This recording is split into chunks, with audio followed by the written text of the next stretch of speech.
Hello everybody, and for one of our first recipes of spooky season, we are going to be cooking from a serial killer's cookbook, Recipes with Dorothea Puente. I do believe her last name is. Please correct me if I'm wrong.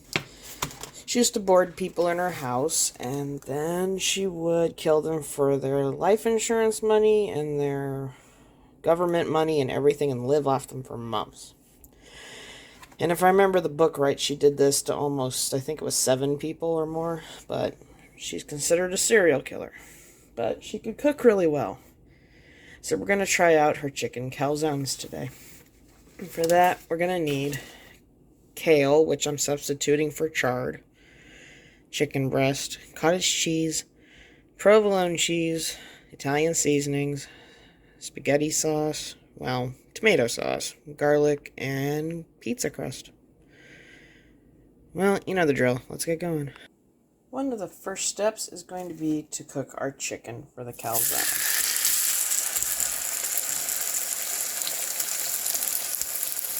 A little bit of sun-dried garlic tomato on top seasoning. You're going to let that cook up so there's no more pink on it anywhere. And our chicken is all browned up now and cooked all the way through. No more pink, and I cut it up into smaller pieces so I can put it in our calzone better. Okay, we need to measure out a couple cups of our kale, or maybe in your case, collards. I almost thought I didn't get that one. We're going to need some hot water for that. We are supposed to let them soak in hot water for about 5 to 10 minutes until it starts wilting.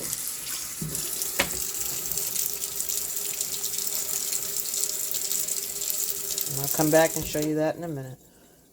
Okay, this has been sitting for about 8 minutes now, and as you can see, it's a lot more flexible and a lot more wilted down than it was.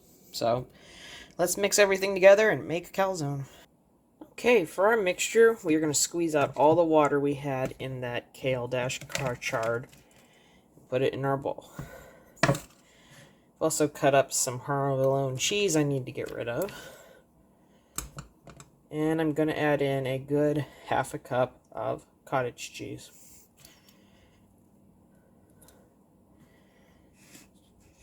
And a little tiny bit more.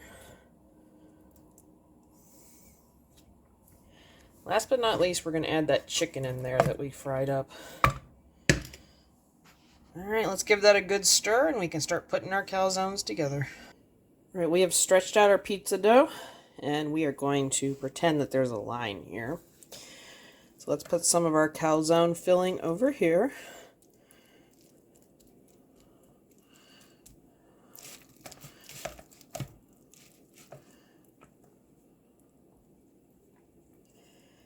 And let me fill that up a little better and I'll show you it as we fold it over.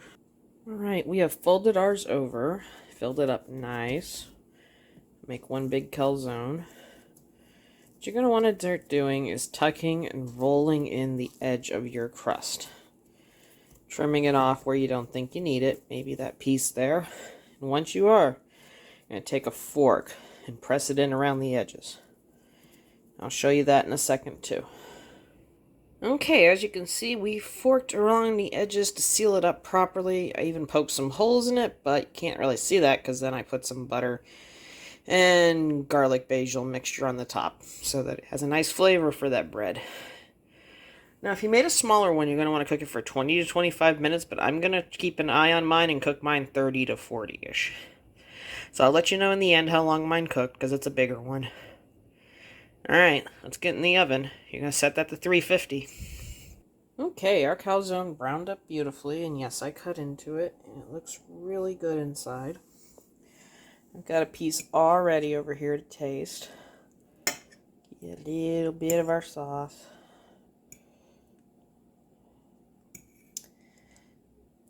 There we go. Heather cannot fork today. Well, the calzone has great flavor. You can hardly tell there's no ricotta cheese or anything in it, because the cottage cheese, I think, kind of melts down like it. You can taste the chicken and the kale, which was a really good substitute for collard.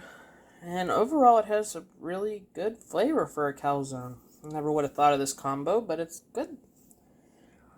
Anyway, got all crisp, which is good.